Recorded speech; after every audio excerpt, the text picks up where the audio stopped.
4.5 సంవత్సరాల సుదీర్ఘ పోరాటం అనంతరం కూటమి ఘన విజయం సాధించిందని ఉండి నియోజకవర్గ ఎమ్మెల్యే రఘురామకృష్ణంరాజు అన్నారు. తిరుమల శ్రీవారిని దర్శించుకుని తిరుపతి చేరుకున్న ఆయన నగరంలో ఓ ప్రైవేట్ హోటల్ను ప్రారంభించారు. అనంతరం ఆయన మీడియాతో మాట్లాడుతూ నామినేషన్ వేసినప్పుడు విజయం సాధించిన తరువాత స్వామివారి దర్శనం చేసుకున్నట్లుగా ఆయన తెలియజేశారు. ఎమ్మెల్సీ వ్యవస్థను రద్దు చేయాలని భావించిన వ్యక్తి ఇప్పుడు వాళ్లతో ఎందుకు సమావేశమయ్యారని జగన్పై విమర్శలు గుప్పించారు ఆయన. రాజ్యసభలో బీజేపీ మద్దతు కోసం వైఎస్ఆర్సీపీని అడిగినా అడగకపోయినా వీళ్ల అవసరం కొద్దీ మద్దతిస్తారని ఎద్దేవా చేశారు. అంగన్వాడీల సమస్యలను పరిగణలోనికి తీసుకుని తగిన ప్రాధాన్యతను ఇస్తామన్నారు. ఏ పదవి ఇవ్వకపోయినా తన బాధ్యతను నిర్వర్తిస్తానని రఘురామకృష్ణంరాజు తెలిపారు.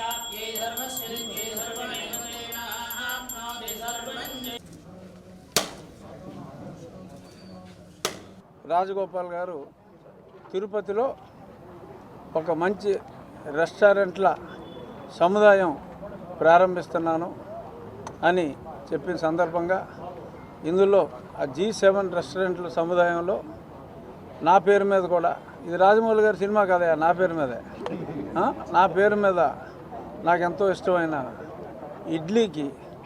ఇడ్లీ రెస్టారెంట్కి నా పేరు మీద ప్రారంభించిన సందర్భంగా ఓవరాల్గా మన అరణ్య శ్రీనివాస్ గారు, రత్నం గారు, పెద్దలు, లోకల్ జనసేన ప్రముఖ నాయకులు హరిప్రసాద్ గారు, మా తెలుగుదేశం నాయకులు రమణ గారు, మాజీ టీటీడీ మెంబర్, ఇంకా అందరూ మిత్రులు అందరూ కలిసి ఈరోజు నేను కూడా ఈ సందర్భంగా ప్లస్ ప్రభుత్వం మరి ఎన్నో 4.5 సంవత్సరాలుగా కలలు కన్నా నాకు ఈ ప్రభుత్వం మారిపోవటం, అంటే గతంలో నేను నామినేషన్ వేసిన వెంటనే తిరుపతికి వచ్చా, ఆ తర్వాత ఎలక్షన్ అయిన వెంటనే వచ్చా, మళ్ళీ ఈరోజు అత్యద్భుతమైన విజయం అందిన తర్వాత కూడా మళ్ళీ వచ్చి ఆ సందర్భంగా ఈ అకేషన్లో కూడా పాల్గొనటం నాకు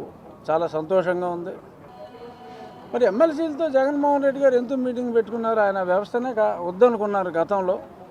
మరి ఇప్పుడు ఈ ఎమ్మెల్సీ వ్యవస్థను ఇప్పటికైనా మేము గతంలో మార్చాలనుకున్నాం, మార్చలేకపోయాం, మీరైనా సరే తీసేయండి అని చెప్పి చంద్రబాబు నాయుడు గారిని ఒకవేళ ఆయన ఏమన్నా అడిగితే మరి చంద్రబాబు నాయుడు గారు ఏమన్నా కన్సిడర్ చేస్తారేమో నాకు తెలియదు. అడిగితే కన్సిడర్ చేస్తారు, కానీ అడగకుండా మరి గతంలో ఆయనలాగా ఉక్రోషంతో రద్దు చేయాలని అనుకునే వ్యక్తి అయితే మా అగ్రనాయకులు కాదు. కానీ మరి ఆయన రిక్వెస్ట్ చేస్తే బహుశా కన్సిడర్ చేస్తారేమో నాకు.